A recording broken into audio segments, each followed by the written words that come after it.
Shalom. Hello. I'm going to speak in English. Hopefully that's okay. My Hebrew is really bad, so if I tried to speak in Hebrew, I think I would embarrass myself. My name is Yj Fischer. I'm the Vice President of Government Partnerships at Bird. And being in Tel Aviv is a very exciting thing in the sense that this is a city where shared scooter mobility has really taken off. And I think there are a lot of issues, like there are some very good things about it, some things that people are concerned about and talking about, and I want to get into all of that today. So to start, maybe I'll just tell you something that most of you already know, which is about the traffic problem that we have globally around the world. I feel like this is something we don't need to spend a lot of time on. In Tel Aviv, you know this better than anyone else. What is amazing to me is there was an article, I think the other day, about how Tel Aviv is the second most congested city in the Western world. That's really quite incredible, although I think for anyone who's been in traffic here, that will not surprise you. I was sitting the other day in my hotel. By the way, you'll have to forgive me. I'm pregnant, so I get out of breath very quickly. So I might do a little bit of leaning and catching my breath. The other day, I was sitting at the Sheraton Hotel right on the beach and really noticed how you have the traffic congestion on the road right there, right by the water, but the bike lane was actually nearly empty. And this was morning rush hour. And we're going to talk about some of the great statistics in terms of how many people are using shared mobility in Tel Aviv, especially to get around during rush hour. I think it's something like 40% of Bird rides take place during rush hour, so people are using it for their commute to and from work. But I do think that even though there is a lot of discussion right now in Tel Aviv about how and where we should have scooters, I think when you look at the bike lanes and you look at the car traffic, you can really see that there is an enormous amount of potential to get more people out of cars and onto different forms of shared mobility, whether that's scooters or something else. So some of these other statistics, which are just crazy. I mean, when you look at the volume of what we're talking about in terms of car traffic and something that is only on the uptick in Tel Aviv. And my understanding is that in the city, there's talk about congestion pricing for next year. I mean, really something that you hear city officials grappling with is how do we deal with the problem of traffic and congestion, just in terms of quality of life, to say nothing of the health consequences when you have terrible pollution and congestion. So we are Bird.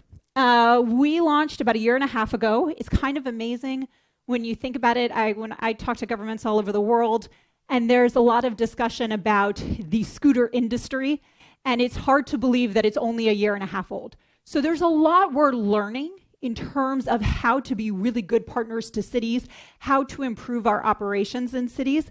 But what is very clear is that we met a demand that was out there.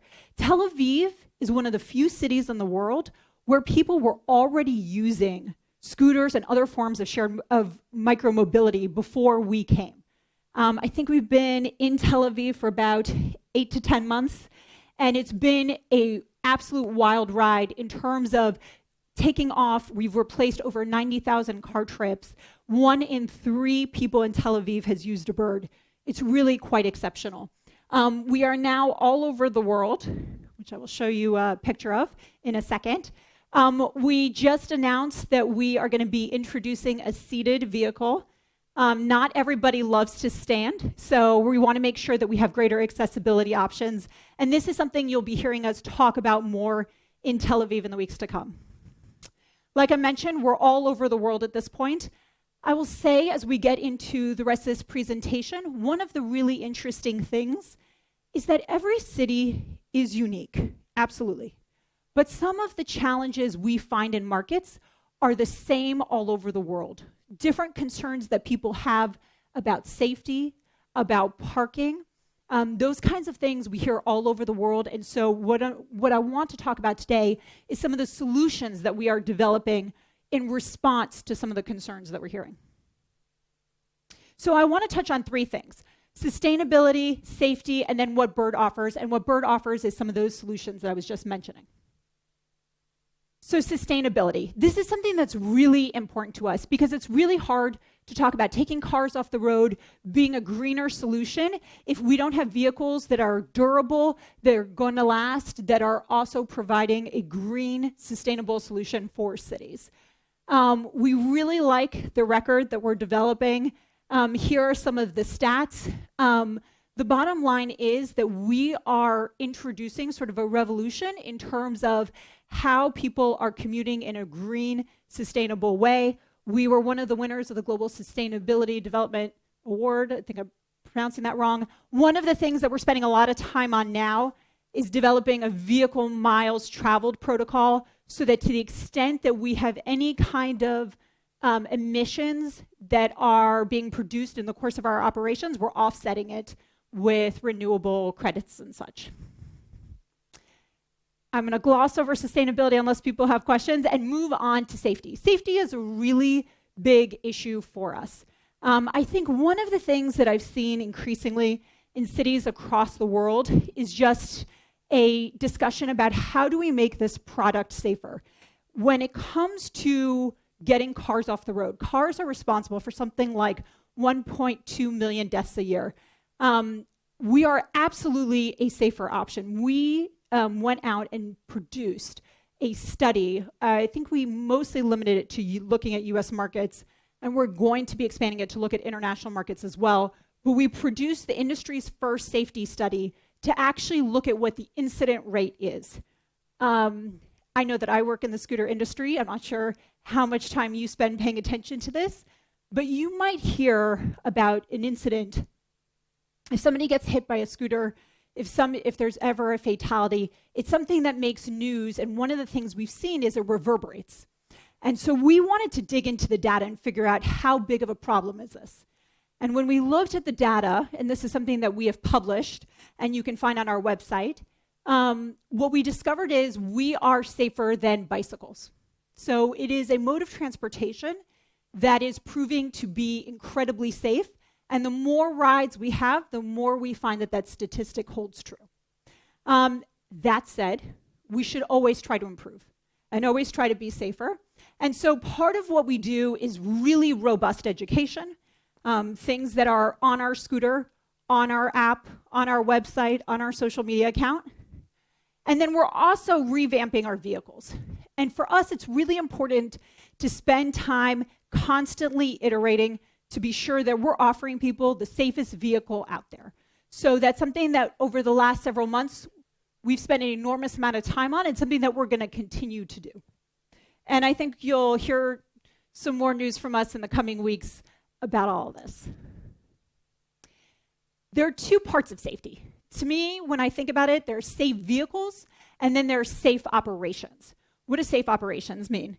That means we spend a lot of energy trying to figure out how to prevent underage riders from using our vehicles. We think that you should have to be over 18, unless in some markets we offer a waiver for people who are 16 and 17. But we want to see a certain maturity level of people who are using scooters.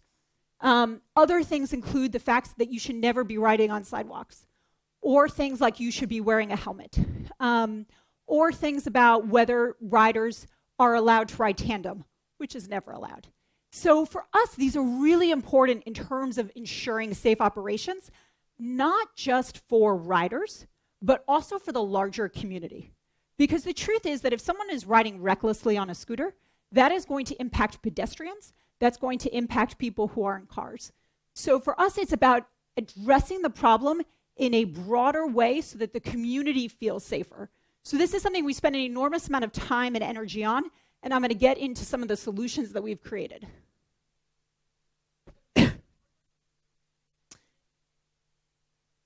Insurance. So we spend, let me just talk about economic impact and then I'll come to insurance. One of the things that we actually are trying to do a better job of telling our story about is in terms of the economic impact that we provide for communities. So when it comes to communities, part of this is direct jobs, and then part of this is about growing the population that is actually visiting local businesses. One of the things that we're studying, and we're going to be putting out more data on, that we've started to see, is that people who get out of cars and use scooters actually patronize or visit local businesses at a much higher rate, leading to an uptick in terms of the kind of volume that local businesses are doing. On the question of insurance, we do several things. So we have a certain insurance liability policy that protects cities. That's really important to us. It's part of our partnership that we offer with cities. And then there's a certain amount of insurance that we expect from the rider in terms of what the rider is going to cover. So a lot of times it turns on what is the incident. But most cities have certain requirements around insurance globally around the world. And that is something that we offer in terms of making sure that if someone is going to, so sorry, I'm out of breath a little bit. If someone is going to be involved in an incident, that there is insurance that is provided by the company, but there should also be a certain amount of insurance that is on the rider to, as a way of incentivizing riders to engage in good behavior. So one of the things that we've spent time talking to researchers about and studying is what happens when you don't have any responsibility on the rider. And if you shift all that responsibility to the company. And what happens is we see that riders are a little less responsible in a way that concerns us. So that is something that we're thinking about. So I just want to talk very briefly, and then I'm going to get into some of the solutions that I keep referencing. Equity is one of the key pillars in terms of how we think about our operations in a city. And what that means is that we want to make sure that we are offering an affordable solution that everyone can use that can actually reduce people's car usage. So it has to be something that is cheap enough, that gets people out of cars, that allows for them to get around in a sustainable and affordable way. And so we have a whole life cycle in terms of how we service our scooters and how we operate in the city that enables us to accommodate all different kinds of populations across the socioeconomic spectrum. I think that is a longer conversation. If anyone's interested in learning more about this, I'd be glad to talk to you about it afterwards. So now I want to talk about some of the solutions I keep referencing. What Bird offers. So one of the things that's really important to us is to be, I've sort of said this a few different times, but to be a really good partner to government. What do I mean by that? What I mean by that is you have a lot of different modes of transportation that have come into cities. And a lot of those modes of transportation have sort of felt like we are entitled to operate in a city, and so we're just going to go about doing our business, we're going to collect data, but we're not necessarily going to share that with cities. At Bird, we take a completely different approach. Our approach is we want to help cities think about how to grow responsibly, how to get more cars off the road. And so part of what we want to do is to provide cities with the data that we have so they can make better and smarter decisions about how they're building infrastructure, where they're putting in bike lanes, how they're thinking about how people move about the city. An example is Paris. In Paris, we provided the city with heat maps about where people are actually using scooters. And one of the things that we started to hear back were officials could not believe how many rides were starting and ending at metro stations. And they were looking at where people were going in terms of watching these clusters move from the metro stations. They were seeing, one, that we actually do provide a last mile solution, a first mile, last mile solution. And two, actually seeing which metro stations were being populated, which times of day, helping them get a much more coherent picture about movement in their city. So this is something in Paris we've had really wonderful results from in the sense of working with the city around this. In Los Angeles, we work with sort of one of the more cutting edge departments of transportation, really trying to think about how do you use and harness this data.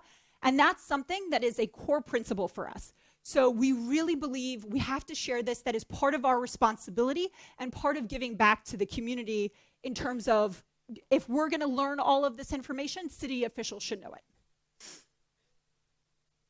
Okay, what we offer the community. So I started talking about parking, and some people call it clutter, which is when there are a lot of scooters on the road, right? And one of the things that we're starting to find is that people really are using scooters. it really is getting them out of cars. It is actually replacing car trips. And that is the positive side. But what does that mean? What that also means is you're seeing that scooters end up in all sorts of places. And a lot of times what we're hearing back from communities is a concern about, well, why aren't these neater? Why are these blocking the sidewalks? Why don't we have a better place for scooters to be parked? So this is something we've heard all over the world. And I would say it's the two biggest issues I hear from governments and from communities is around safety and around parking. So what we've done is we've come up with a whole range of solutions. It's something we're in the process of rolling out, so you'll hear us talking more about this. But we have something on the order of 8 different solutions that we are offering cities. And part of this is working with cities to better understand their needs, because the needs of a Tel Aviv are going to be different than the needs of a Santa Monica, than the needs of a Mexico City, than the needs of a Chicago. And so part of this is trying to understand how is it that communities would prefer to get around? Where are ideal places for scooters to be parked? What is the way that people are using them? What time of day are people using them? And how can we ensure that our fleet is kept in the most orderly manner? So let me give you an example when I talk about what are some kind of parking solutions. One of the things that we started doing, which was something we initially saw a while back in Singapore and we thought was great, was to put QR codes, so different codes on the infrastructure somewhere, and allow people to scan it, and they would have to scan it in order to end their ride. So what that was doing was already when you end your ride, you're required to take a photo to show that it is properly parked. But now we were introducing a layer that indicated you have to scan that QR code, so it has to be in the location where you're supposed to be parked. So that's one example of the kinds of things we're doing. Another example is we started moving gradually over to a system where we have individuals, humans, checking the parking pictures instead of relying on machine learning and algorithms.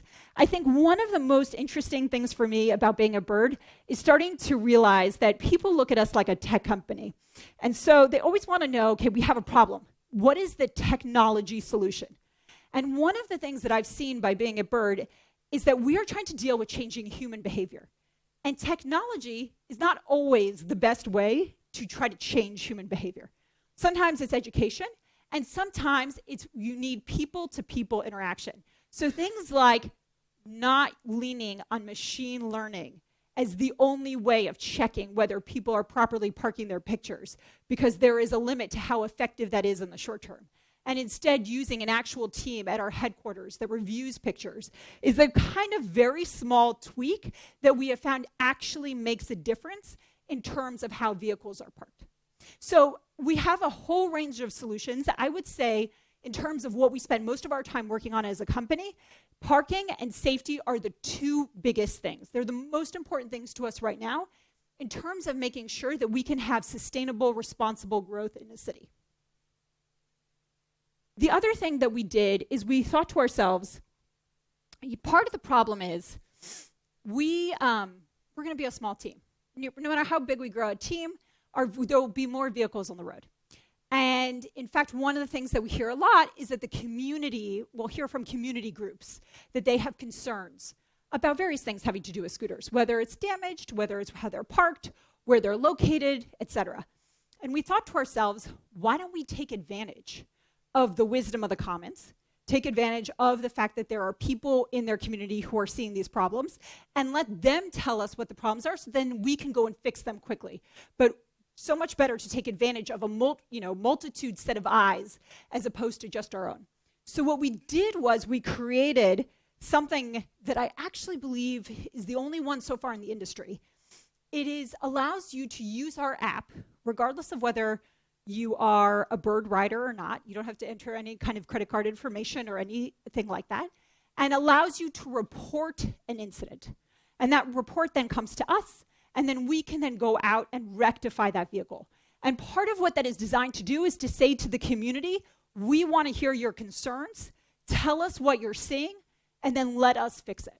So I think that what I would say is I love the trend that this exemplifies, which is to say we're going to involve the entire community in helping us be a better company and a more responsible partner.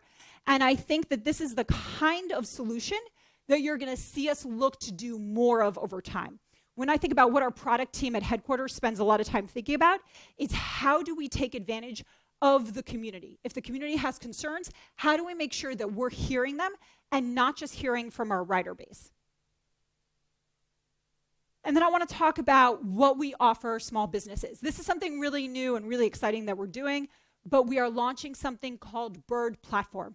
And what that basically says is we have seen a lot of entrepreneurs across the world who want to launch their own scooter company. And for us, we have spent the last year and a half refining our safety operations, refining our vehicle safety, continuing to refine our parking solutions, and we want to help bring that to the rest of the industry. We want to make sure that as the scooter industry grows, people are being responsible partners for cities. And so part of what we offer small businesses is a way to actually launch a scooter business using our vehicles and using some of our best-in-class operations. So it's something really exciting, something we're working on. It's one of the smaller departments right now at our company, but I think over time is going to be a much larger piece of what we do. Okay, so that's like big picture in terms of Bird headquarters, what do we think about, and the scooter industry. But I want to just talk a little bit about Tel Aviv in particular. I said it earlier about 1 in 3 Tel Avivians using a Bird. And by the way, that's a picture of Yaniv, our general manager, who is sitting right there. If you have not met him, I hope you will all take a chance to meet him. If you have really tough, aggressive questions, feel free to ask him. He's your person. We have a great team here, so I hope you will get to know them. But it's been really incredible to see what shared scooters have, how they've taken off in Tel Aviv. I mentioned it before, I travel around the world. I mean, now that I'm pregnant, I'm doing a little less travel, but especially before, was meeting with governments everywhere. And Tel Aviv comes up as an example all the time, because it is a place where utilization is off the charts. I mean, I was walking just last night on Rothschild Boulevard, and I'm sure at this point, you all know this, but it's just incredible as someone who does not live here. It is incredible to see how many people are on forms of micro-mobility.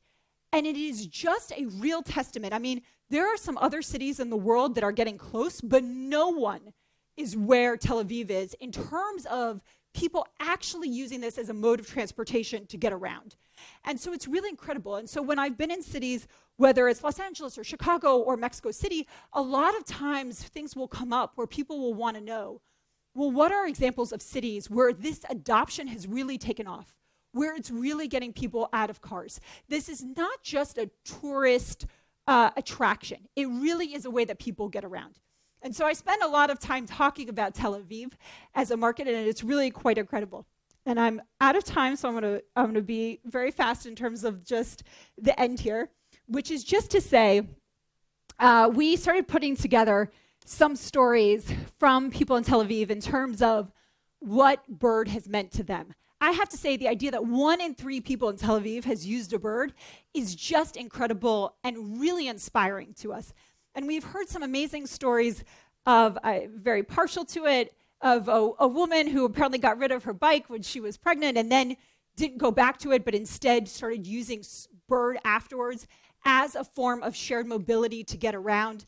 I think one of the things that Tel Aviv is showing us is that this is a mode of transportation where shared use of scooters can really change the trajectory of cities, right? Like we started talking about at the very beginning of this presentation, Tel Aviv being one of the most congested cities in the Western world, and yet there is so much potential here when you look at how shared transportation has taken off. So thank you very much for your time. I really appreciate it.